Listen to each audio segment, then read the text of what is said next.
aula agora, a partir desse momento. Vamos dar início à nossa aula número 2. E nessa nossa aula de número 2, a gente vai dar continuidade ao estudo da ética, conforme eu havia mencionado para vocês. Muito bem. Então, pessoal, o conselho profissional ele tem essa obrigação de defender a sociedade.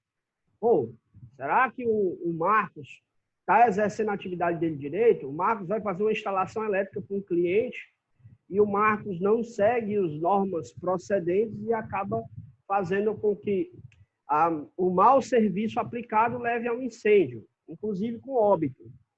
O Marcos não pode ficar impune perante a lei e nem muito menos perante a responsabilidade profissional. Porque aquele ato que ele se dizia responsável, conduziu a um acidente. E a gente vai precisar entender como isso funciona. Então, essa disciplina ela entrou no CEPEP, como eu já havia mencionado, com esse objetivo. Os diretores, a questão do grupo de ensino pensou, rapaz, nós precisamos começar a moldar os nossos estudantes para que quando eles falem para o campo profissional, eles se abstenham, parem de praticar algumas coisas que a gente sabe que ferem a conduta profissional deles.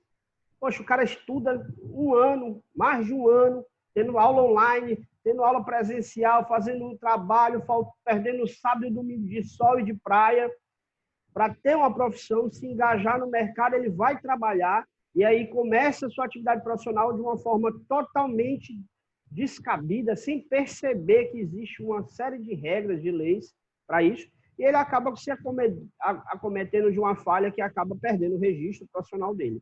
E a nossa preocupação principal é essa, né? Além do exercício ético, vocês saberem que existe uma responsabilidade em cima disso. Então, nós vamos fechar o assunto de ética e eu vou abrir o assunto de responsabilidade para que a gente, nesse final de semana, possa encerrar o nosso conteúdo. Lembrando que no domingo, 9 horas, a gente vai ter de novo outra live, onde eu vou falar sobre mais um aspecto relacionado à profissão, que é um aspecto hoje que está sendo muito exigido dos profissionais, mas que a gente vai falar dele amanhã. E amanhã, no fechamento da aula, eu vou responder os trabalhos, o trabalho de número 1, né? E vou lançar o trabalho de número 2. Na oportunidade que eu lançar o trabalho de número 2, vai ser também amanhã, no domingo, eu vou explicar para vocês como é que vai funcionar o trabalho de número 2, vou explicar as questões que são mais voltadas para a reflexão de vocês, não tem resposta certa e errada, tem a resposta de vocês, a opinião de vocês, e vocês vão ter que, por esse trabalho, só assistir alguns vídeos no YouTube.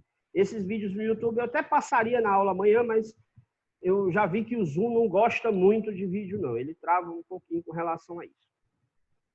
Bom, então esse ponto de amanhã, quem tiver presente na aula de hoje de amanhã, eu já tirei um print aqui da tela com os nomes de vocês, não vai precisar fazer o trabalho 3, que é o trabalho que só vai ser feito por quem não assistir às lives de hoje e de amanhã. Então, se hoje e amanhã vocês estiverem presentes no print screen aqui que eu estou tirando com a presença de vocês, o Marlon está entrando aí, mas depois eu reproduzo para ele.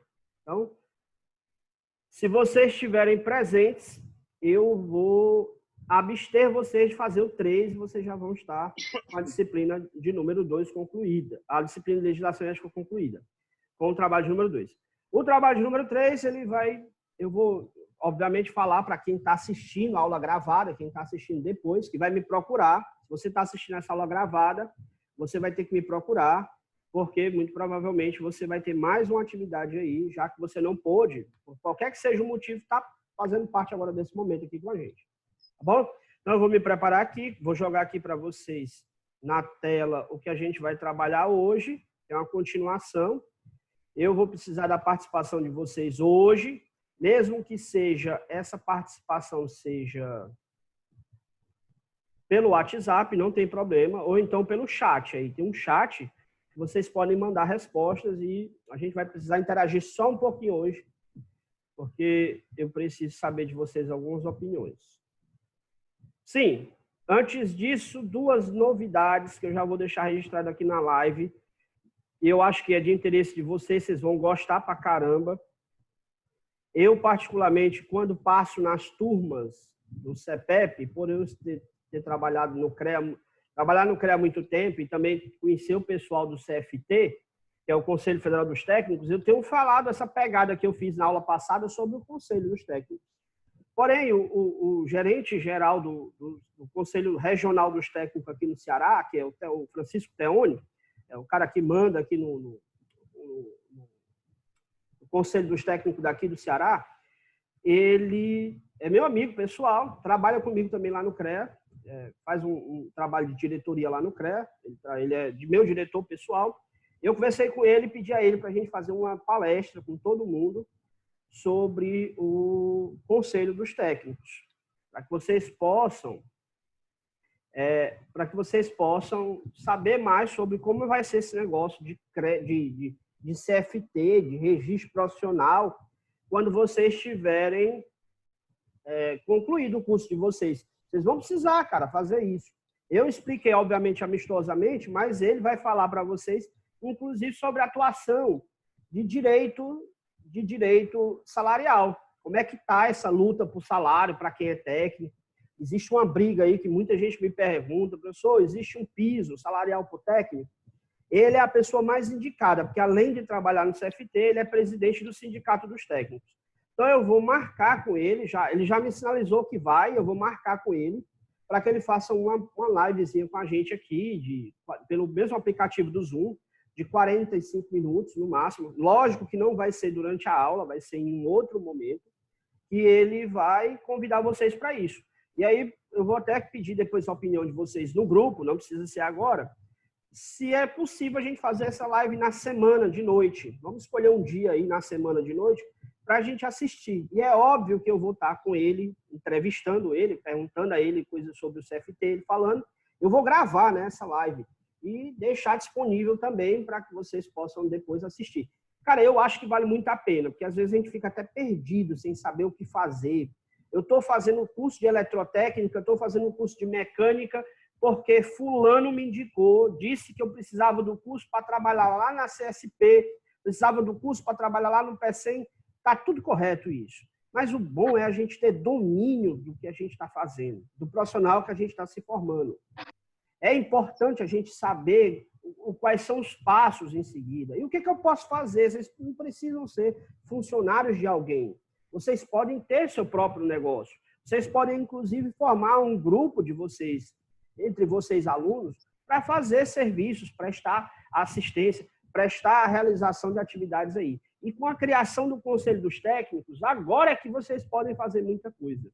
Certo? Um dos vídeos que eu vou mandar para vocês, que é muito voltado para a parte da eletrotécnica, fala que a maioria dos acidentes por incêndio causado hoje em dia nas residências é por uma falta de um planejamento elétrico, falta de como é que eu posso dizer? Falta de um projetista, de alguém que tenha conhecimento técnico para projetar o sistema de instalação elétrica daquela residência. Aí vai toda aquela questão, a pessoa não quer pagar um profissional, o pessoal quer sempre dar um jeitinho, e a gente sabe as consequências disso. O segundo ponto, esse não é para todo mundo do CEPEP, é só para vocês da eletrotécnica.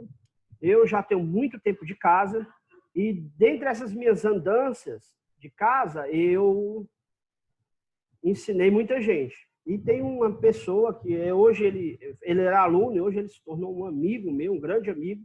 Ele foi um aluno da primeira turma que eu lecionei lá no Acaraú, há mais de 10 anos atrás. E ele tem, acho que 10 ou 15 anos de experiência em eólica. Ele trabalha na eólica, é um cara muito culto, e já trabalhou no Uruguai, já trabalhou no Paraguai, já trabalhou na Argentina. E eu conversei com ele para a gente também fazer uma entrevista. Essa não vai ser ao vivo, a gente vai disponibilizar gravada, porque ele está com os horários muito comprometidos, a gente vai ter que fazer essa entrevista de madrugada e gravar essa entrevista de madrugada para poder disponibilizar para vocês. Onde o Eduardo, que é esse meu colega, que foi ex-aluno do CEPEP, que hoje já tem uma carreira bastante sólida no campo da eólica, ele vai responder para vocês perguntas a respeito de como é essa vida do trabalho na eólica, como foi que ele fez para conseguir entrar, como foi que ele conseguiu fazer para trabalhar no Uruguai, trabalhar no Chile, trabalhar na Argentina agora. Inclusive, ele estava recentemente na Argentina e teve que voltar por conta do coronavírus, né? A empresa acabou achando por bem mandá-lo de volta. Pela questão de saúde, né? Você está em outro país e ser atendido pela questão da saúde, onde cada país está com a sua problemática, ele acabou tendo que voltar e vai esperar o vírus passar para poder retornar à Argentina. Mas está trabalhando lá na eólica do Acaraú enquanto isso. Então, pessoal, essas duas entrevistas vão acontecer aí durante a semana e eu queria muito que vocês assistissem. Não é obrigatório, mas vai ser muito bacana para a profissão de vocês, certo? Então, assistam e depois, obviamente, está gravada, que vai ser de madrugada, vocês vão estar online com a gente. Vocês podem mandar perguntas aí, qualquer dúvida que eu respondo também, que eu conheço muito da área, caso eu não saiba, seja algo muito específico da vida profissional do Eduardo, a gente manda para ele responder também, cara. É um cara realmente muito bacana, que já esteve à frente de equipes como técnico. Tá bem, o cara tá bem. E ele teve sala de aula com vocês lá na Acaraú, há uns 10 ou uns 12 anos atrás. Acho que uns 12 anos atrás. Bom, pessoal, na aula passada, vocês estão vendo minha tela aí, né? Nós começamos a definir o que era ética. Eu fui muito criterioso em falar para vocês que essa questão da ética é uma ciência, algo que a gente estuda, tem que estudar, tem que ter consciência. Não adianta você simplesmente querer ser ético por achismo. Você tem que entender que é uma definição onde você analisa o que é certo e o que é errado. E aí nós falamos a respeito um pouco de moral, do que é certo em uns países, em outros não, já que a moral é um conjunto de regras que rege a convivência. Falei para vocês muito de casamento, né? De bigamia.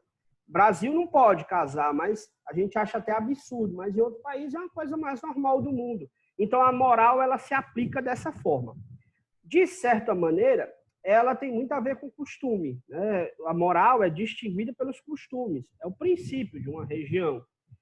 Tem costumes em certas regiões do Brasil que a gente olha com certa estranheza, mas que não são práticas, digamos assim, tão absurdas. São práticas normais de se conviver.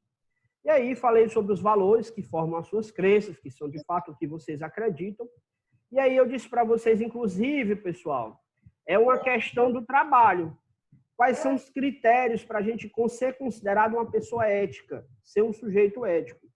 Lá no trabalho eu faço exatamente essa pergunta, onde eu peço que vocês escolham a alternativa correta. E eu vou confessar para vocês, alguns trabalhos que eu entreguei, essa alternativa está incorreta. Não tá, a pessoa não marcou a alternativa correta. Mas isso é normal. O trabalho não é para que vocês sejam pejorados por nota, mas é para que vocês provem para mim que estão estudando e eu possa, de fato, consolidar o aprendizado de vocês.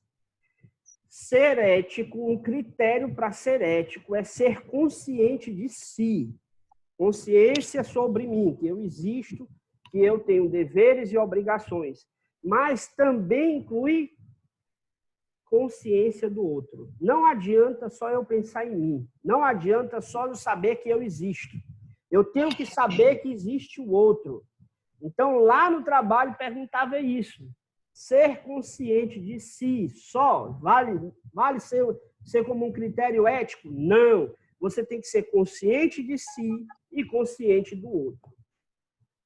Tem que ser dotado de vontade, de coragem, de ser ético, para resistir tentações, resistir o caminho mais fácil quando ele não é a prática correta. Para ser ético, você vai ter que ter esse senso crítico e essa coragem consigo. Principalmente porque você, para ter essa posição correta, você vai ter que ser livre, e, obviamente, ser responsável. Então, é importante que vocês entendam isso, porque é um premisso do critério ético. Você quer ser ético, você quer ser uma pessoa correta na sua profissão, quer trabalhar direitinho? Sustenta esses 4 pilares. Eu estou com um probleminha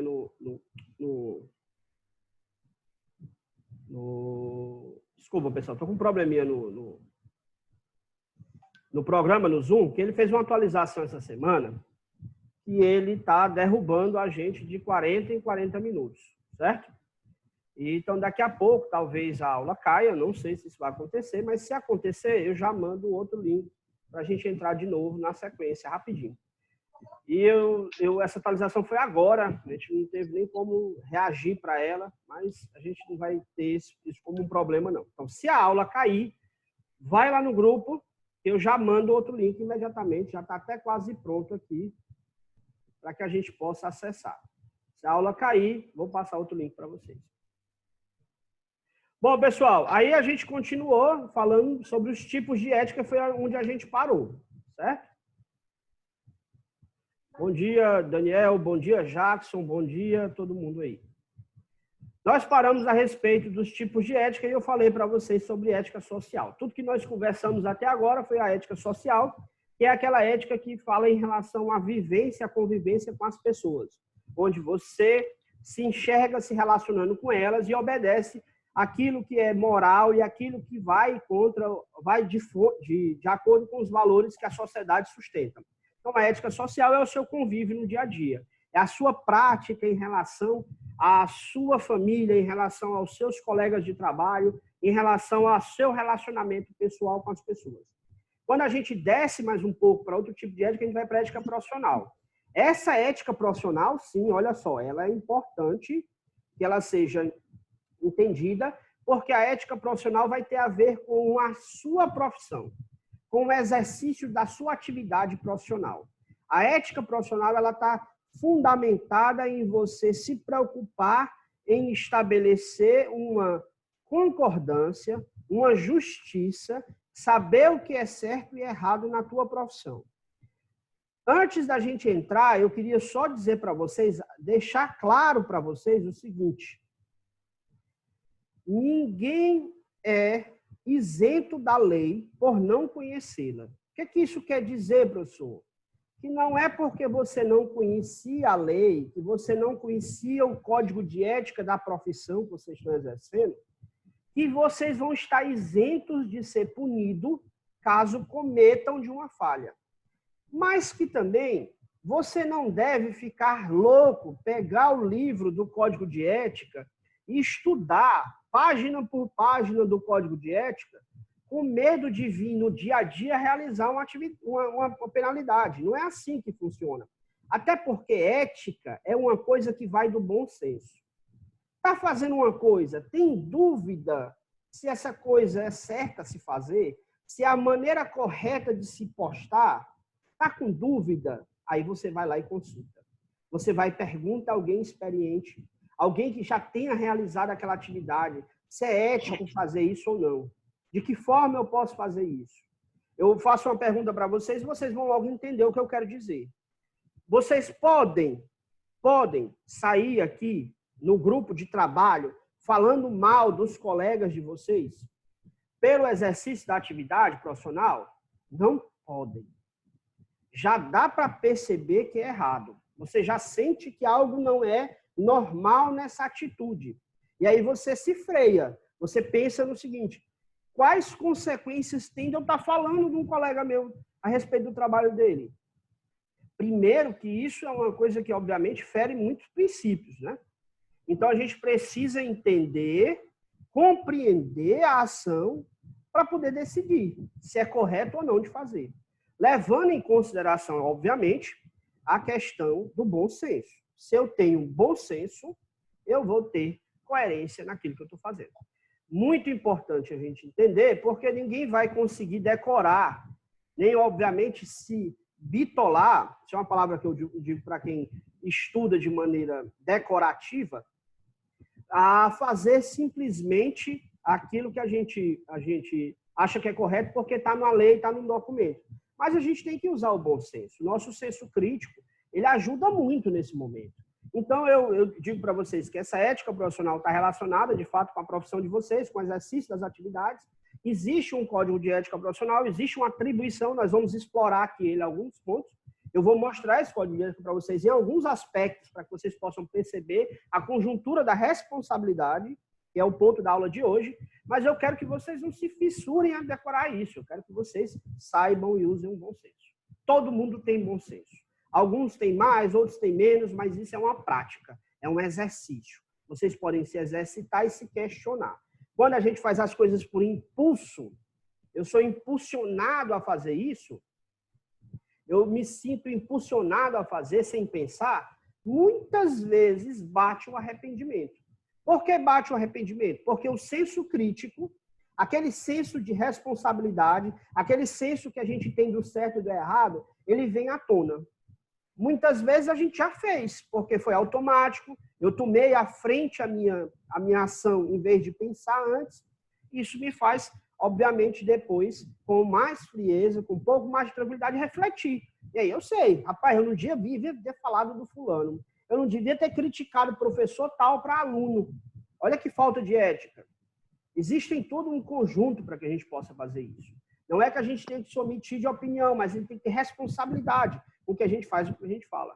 Então, eu gosto, nesta aula de legislação e ética, a gente dá essa conjuntura de ética profissional. Acho muito importante, porque eu preciso que vocês, quando carreguem aí a bandeira de técnico, que é uma formação de nível maior do que uma formação de nível médio, é um título, vocês saibam que vocês estão o tempo inteiro sendo orientados, sendo cobrados por praticar uma atividade que tem relação direta com a sociedade.